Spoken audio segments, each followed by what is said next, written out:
gustaría empezar hablando de cuál es el origen de la integración de España en la OTAN, cuando España tradicionalmente pues no tenía una posición de integración en las organizaciones ni en las alianzas militares internacionales. Recordemos que España en la Primera Guerra Mundial no participó, fue un país neutral.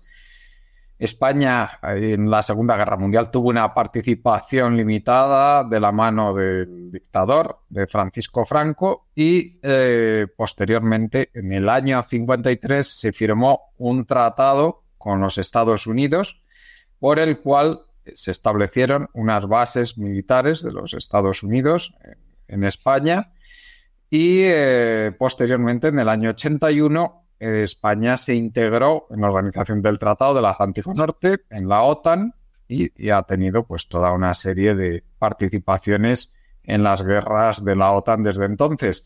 A mí, remontándonos al origen del año 53, a mí me gustaría que nos contaras un poco en qué consiste este tratado, el tratado bilateral con los Estados Unidos, y qué supone eso para España en cuanto a renuncia de soberanía, por una parte, y compromisos militares, riesgos también para España por tener esas bases estadounidenses en territorio español.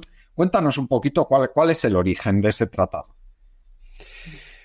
Bueno, habría que explicar un poco la historia de la... Bueno, fundamentalmente la guerra que se produce en España, que a mí no me gusta llamar la guerra civil, porque en realidad fue, digamos, el primer episodio de la Segunda Guerra Mundial. Fue, de hecho, una invasión de tropas fascistas sobre territorio español que tuvieron como consecuencia una derrota militar sobre el régimen de la República. Pero bueno, evidentemente, cuando las potencias occidentales instituyen las Naciones Unidas como el instrumento más avanzado hasta esa época, o más desarrollado hasta ese momento, para preservar la paz en el mundo, pues claro, no están dispuestos a consentir en su seno aquellos países que habían tenido un origen, o sea, que estaban, digamos, gobernados bajo regímenes de origen fascista. Y esa es la razón por la que España no es admitida así de entrada en las Naciones Unidas, ¿no? Sin embargo, había una coincidencia en los objetivos estratégicos tanto del régimen del general Franco como en el régimen de la administración de los Estados Unidos, que era el enemigo objetivo para ambos, era la Unión Soviética, ¿no?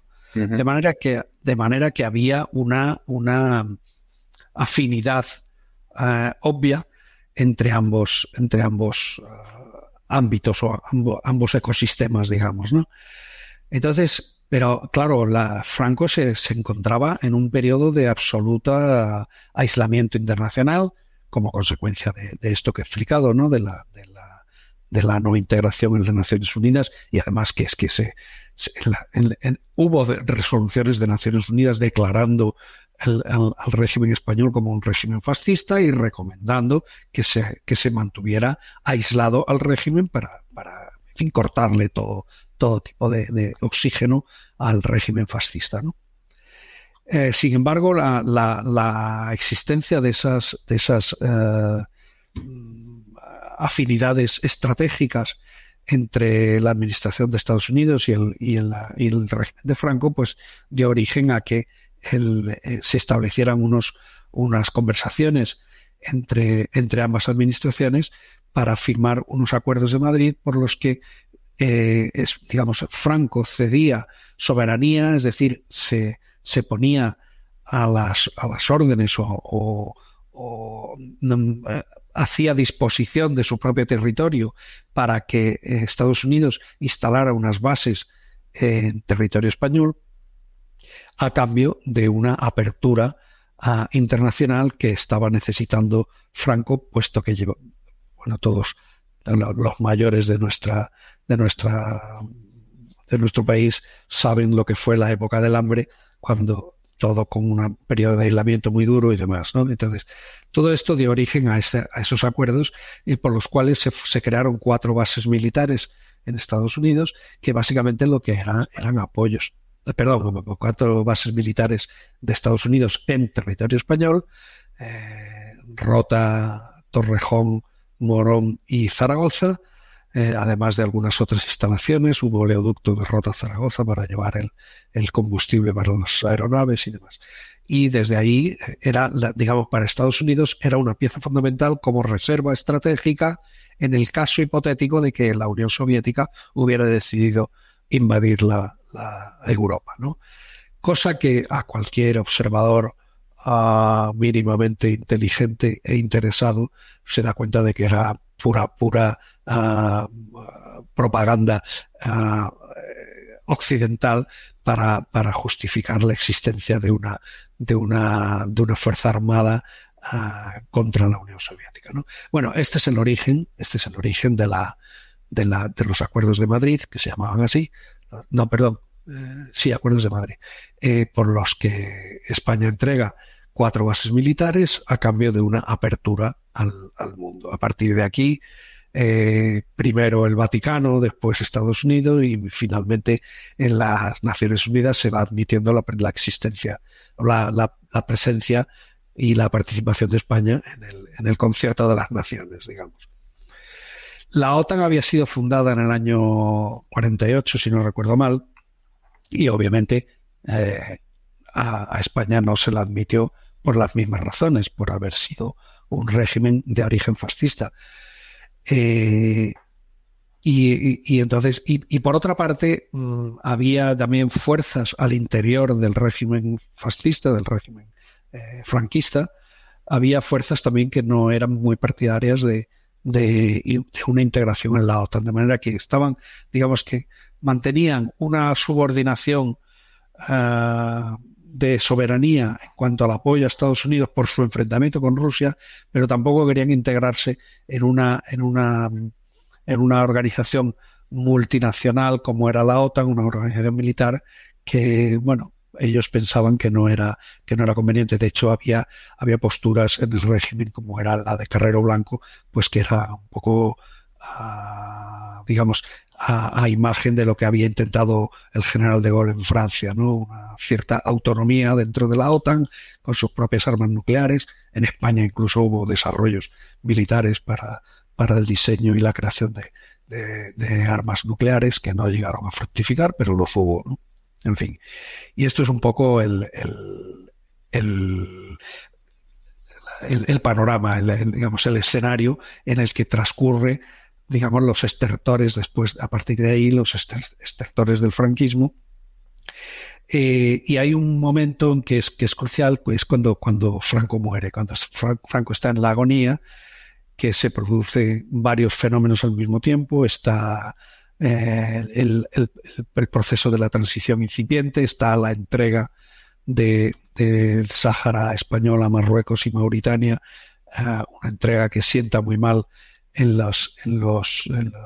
el conjunto de las Fuerzas Armadas, puesto que se había sostenido hasta ese momento que el Sáhara español era una provincia más y que iban a ser defendidos de cualquier ambición o aspiración imperialista por parte de Marruecos, y sin embargo fueron abandonados a consecuencia de un acuerdo que hubo en el tiempo en que estuvo Juan Carlos como príncipe todavía y como digamos jefe del Estado en funciones, sí. En funciones durante la agonía de Franco. Fue él el que negoció esto y de alguna forma él quiso asegurarse porque claro, el ambiente dentro de España estaba bastante enrarecido, había luchas obreras bastante fuertes, había movimientos autonomistas o nacionalistas centrífugos también bastante fuertes, una crisis económica enorme y tal. Y entonces aquello se estaba convirtiendo en un grave problema, y para Estados Unidos era muy importante preservar la estabilidad en España como un socio estratégico fundamental, ¿no? Y entonces de alguna forma Estados Unidos promete a Juan Carlos que le van a apoyar, que hasta el momento no se habían definido por una solución, digamos, de continuidad al régimen. Ellos eran conscientes de que el régimen franquista iba a morir antes o después, pero entendían que no era ya aceptable un mantenimiento de un régimen autoritario y franquista como se había sido. Había que darle solución a eso, pero claro, podía haberse resuelto de otra forma a través de una consulta popular y haber llegado a ver si el pueblo español realmente quería una monarquía o no, que es, digamos, recuperar la legitimidad que se había perdido. Exactamente, haber vuelto a la legitimidad republicana, ¿no? Pero eso no, ni los poderes fácticos dentro del Estado español ni la propia administración americana les interesaba semejante aventura. Y entonces esto fue lo que provocó, pues eso, el apoyo incondicional de los Estados Unidos al gobierno, digamos, a la futura monarquía, como forma de amarrar ya definitivamente la supeditación del Reino de España al imperio norteamericano, ¿no? Es decir, que ante una situación de debilidad obvia de Juan Carlos Borbón, ¿no? Digamos que Estados Unidos se aprovechó para que España cediera todavía más soberanía de la que había cedido el régimen franquista, ¿no? Claro, y con promesas además de entrar en la OTAN, cosa que, insisto, había sectores dentro de lo que quedaba de los restos del régimen franquista, había sectores que no eran partidarios de entrar en la OTAN, al menos así de entrada o de forma inmediata, ¿no? Que consideraban que era un proceso que tenía la suficiente entidad y que ponía, digamos, en riesgo, en juego, la soberanía con la suficiente entidad como para que mereciera un debate público. Claro. O sea, desde algunos ámbitos, pues sorprende, ¿no? La situación en que España entró, o las condiciones, mejor dicho, que España entró en la OTAN, ¿no? Las condiciones que se supone que es un tratado de defensa mutua, que si una potencia exterior a la OTAN realiza una agresión sobre el territorio de uno de los países, los otros se comprometen de alguna manera a colaborar en su defensa, ¿no? ¿Se entiende? Y resulta un poco sorprendente que el principal riesgo que tiene España en sus fronteras, ¿no? Que son las fronteras de Ceuta y Melilla, que no queden cubiertas por este tratado. ¿Cómo es posible esto? Porque realmente es muy sorprendente. Es sorprendente, pero tiene su explicación también porque cuando se firma la carta el Tratado de Washington, que es el tratado fundacional del Atlántico Norte, precisamente como Francia estaba llamado a ser uno de los países socios fundamentales de la OTAN, y Francia tenía un problema colonial en Argelia muy serio. Y entonces Estados Unidos no quería inmiscuirse en esa cuestión, ¿no? De hecho, Estados Unidos ha sido en cierto modo una potencia que se ha mantenido bastante al margen en lo que se refiere a los procesos, bastante al margen. Bueno, hay otras cuestiones en las que se implica directamente, como es en el caso de Corea o de Vietnam, pero prefiere en principio no inmiscuirse en los problemas que tienen las colonias europeas, las metrópolis europeas con sus colonias, fundamentalmente las africanas, ¿no? Y en Argelia Francia tenía un serio problema, ¿no? Que conduciría a la independencia unos años después. Pero precisamente para evitar ese problema es que la Carta de la OTAN dice expresamente que los territorios africanos de soberanía de los países socios no están cubiertos por la OTAN. De manera que cuando España accede a la OTAN, pues claro, la OTAN se funda en el año 48, con Francia entre ellos, pero España entra en el año 82, o sea, 36 años después. Y entonces el tratado está firmado hace 36 años y España tiene que entrar en esas condiciones, que no se le puede... O sea, están cubiertos los territorios insulares a partir del Trópico de Cáncer, no sé qué, digamos, Canarias está cubierta, pero Ceuta y Melilla no. Bueno, parece bastante arbitrario que que un territorio que está a 14 kilómetros al norte de Ceuta, en territorio español, sí esté cubierto y sin embargo Ceuta no, ¿verdad? Ya, pues Se habla de Gibraltar, como es lógico. sí. En fin. Cuéntanos, ya si quieres, pasando un poco más al presente, cuéntanos un poco qué consecuencias ha tenido para España el pertenecer a la OTAN y si tú crees que esta pertenencia ha sido beneficiosa o no para España, para el pueblo español, vamos, que es lo que nos interesa. Las élites españolas, evidentemente los intereses de las élites españolas ya sabemos que van por otro lado, no van por el mismo lado de los intereses del pueblo español. Lo que nos interesa es saber si tú crees que ha sido beneficioso para el pueblo español el pertenecer a la OTAN. Ya en el tema moral, en el tema de si lo que hace la OTAN es defendible desde el punto de vista moral, nos metemos después. Vale. Bueno, primero me gustaría decir que la entrada de España en la OTAN, que ya se produjo, como sabéis, en el gobierno de Calvo Sotelo,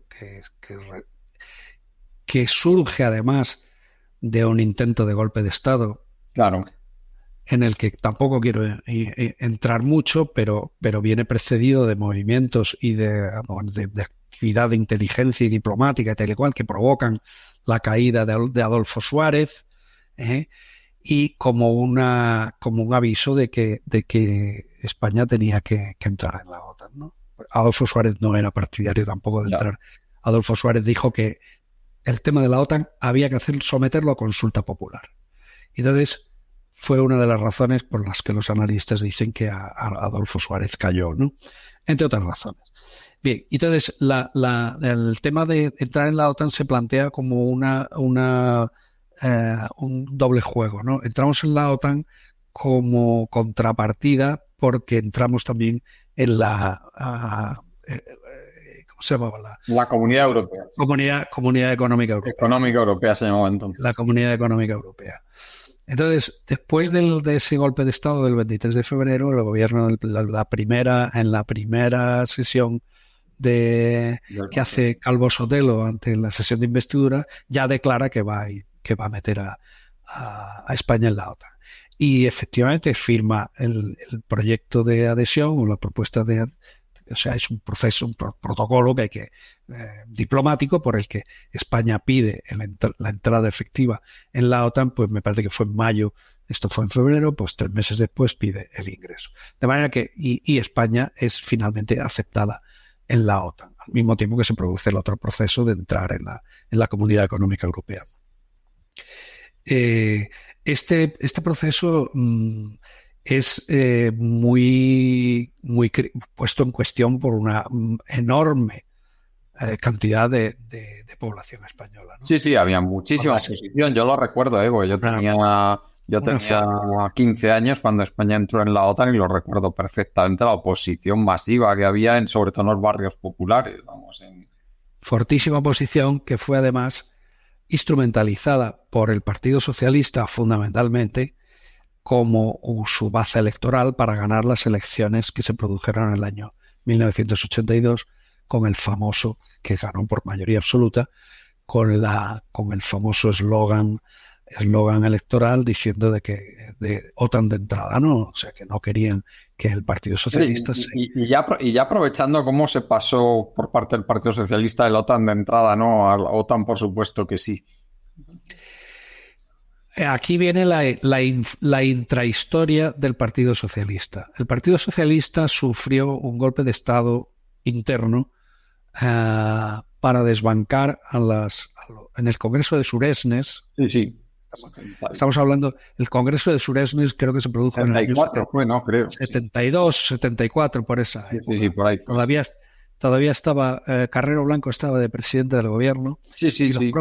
Y los propios servicios secretos de Carrero Blanco, el SECED entonces, condujeron a Felipe González, Alfonso Guerra y otros elementos a Suresnes para dar un golpe de mano y hacerse con el poder, desbancar a los herederos de la legitimidad y del Partido Socialista, para hacerlo, digamos, un partido útil para el imperialismo.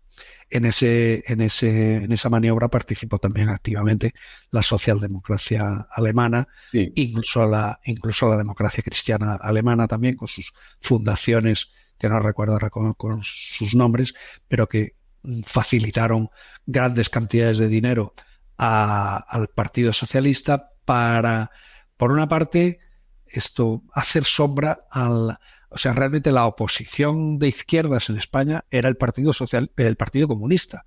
El Partido Comunista, que era el que había alimentado toda la resistencia obrera y toda la creación de las comisiones obreras y toda la oposición al régimen de Franco. Y claro, era la expectativa en términos electorales, comparada con un PSOE que prácticamente había estado en el exilio sin decir nada y que encima le ha desbascado, pues no tenía muchas posibilidades. Claro. Acuérdate del eslogan aquel cuando fueron los 100 años del Partido Socialista, que en 100 años de honradez y la gente de izquierda se añadía y 40 de vacaciones, ¿no? Por de los 40 años de la dictadura. Exactamente. Sí. Bueno, pues eso fue la historia, ¿no? Que realmente el Partido Socialista Obrero Español, pese a su nombre, realmente se ha convertido y ha sido instrumentalizado y manipulado desde los servicios secretos, desde la diplomacia, desde las fundaciones y los tanques de pensamiento de la socialdemocracia europea y demás, precisamente para hacer sombra a las verdaderas fuerzas obreras. Es decir, con ese hálito, con esa apariencia de ser fuerzas socialistas y obreras, evitar que llegasen al poder los que realmente... Capitalizar el voto, lo que son el voto de izquierdas desde el punto de vista social, claro. Y claro, y la jugada es maestra, porque primero... Que por cierto, que yo creo que cualquiera lo puede ahora mismo verificar, ahora que al hombre se le está yendo el filtro, a Felipe González, cualquiera puede certificar lo que es este señor, lo puede verificar sin ningún problema. ¿Cuál es su auténtica forma de pensar, ahora que ha perdido el filtro? O que lo está perdiendo. Sí. Pues efectivamente, es decir, la jugada fue magistral, porque aprovechan toda esa avalancha, esa corriente de opinión fenomenal que había en el país en contra de la integración en la OTAN para ganar la mayoría absoluta. Uh-huh. Una mayoría, es decir, tenía el Parlamento a su disposición, podía haber hecho lo que hubiera querido y no quiso hacer determinadas cosas, o sea, nada de nacionalizaciones, nada de romper el concordato, nada de cargarse la ley de amnistía, nada de lo que fuera de cargarse la ley de secretos oficiales, nada de lo que fuera realmente crítico lo hizo, ¿no? En lugar de eso, pues eso, vamos a crear los colegios concertados, la enseñanza mixta, dejemos paso a la sanidad privada también, en fin, todas estas cosas, digamos, de apertura, de liberalización de la economía en contra de lo que hubiera sido un planteamiento mucho más radical, ¿no? Entonces, después de conseguir esa mayoría absoluta con la que podría haber, desde luego, evitado que España entrase en la OTAN, al revés, aprovecha que está en mayoría absoluta para torcer la voluntad del pueblo español a base de unas verdaderas chapuzas y trampas y de comprar voluntades y demás, que consigue, digamos, apropiarse de todo ese caudal de rechazo a la OTAN y a las bases norteamericanas en España para conseguir una mayoría absoluta y por lo tanto gobernar con absoluta libertad para hacer lo que quisiera, y de ahí llevarnos a 3 años después a un referéndum en el que supuestamente el referéndum había que confirmar la integración, la forma concreta en que se iba a hacer la integración de España en la OTAN. Y con un referéndum absolutamente fraudulento, porque ni siquiera la pregunta era clara. O sea, la pregunta hablaba de la alianza, mucha gente no sabría ni de qué estaban hablando, y además lo hace, digamos, supedita. O sea, la pregunta era algo así como: ¿está usted conforme en que España se integre en la Alianza Atlántica supeditado a estas 3 condiciones? Y las 3 condiciones, la primera era disminuir la presencia de tropas norteamericanas en España, sin decir cuánto ni cómo, simplemente disminuir. La segunda, no se consentirá presencia y utilización de armas nucleares en territorio español. Y la tercera, no integración en las estructuras de mando de la Alianza Atlántica, ¿no? Entonces, bueno, este referéndum, después de un esfuerzo sobrehumano del Partido Socialista, sus acólitos y sus beneficiarios, que se prestaron muchos intelectuales y muchos, en fin, para hacer propaganda en favor de y justificar lo importante que era meterse en la OTAN y demás, pues nada, salió el voto afirmativo, a excepción de las comunidades autónomas de Euskadi y Canarias, y además las tres condiciones que se habían planteado como para autorizar el ingreso, pues primero, la de no presencia de armas nucleares, no se establecían mecanismos para verificar si las había o no, de manera que no hay forma de saberlo. Con lo cual, tenemos que suponer que las ha habido, y por lo menos en tránsito, no a lo mejor en depósito, pero que en tránsito, con casi absoluta seguridad, las ha habido, dada la importancia estratégica que tienen y logística, las bases, fundamentalmente la de Morón, ¿no?, que alimenta pues los aviones de combate en todas las ofensivas que ha tenido Estados Unidos en Oriente Próximo y Medio, y ahora en el este europeo, claro, en Ucrania, con los movimientos que ya sabemos que hay amenazas y movimiento de armas nucleares y tal. Pues, pero esto que estás diciendo implica que España no tiene ni idea de lo que hace Estados Unidos en las bases. Entonces, porque cuando tú le preguntas a alguien de derechas por el tema te dice, no, esas bases son de utilización conjunta. Bueno, conjunta, pero que España no tiene ni idea de lo que hace el ejército de Estados Unidos ahí. Vamos, o sea que menuda utilización conjunta. Lo que llevan dentro de los aviones, el ejército español no lo comprueba.